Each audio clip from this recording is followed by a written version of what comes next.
ओङ्कारलक्ष्मीरूपेण विष्णोर्हृदयमव्ययम् विष्णुमानन्दमध्यस्थम् ह्रीङ्कारबीजरूपिणी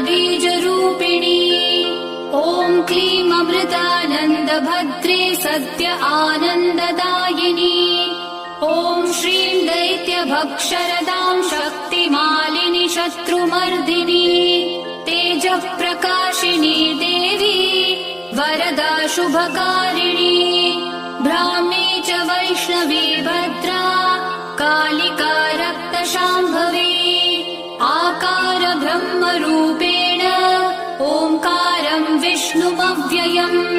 सिद्धिलक्ष्मी परालक्ष्मी लक्ष्म्यलक्ष्मी नमोऽस्तु ते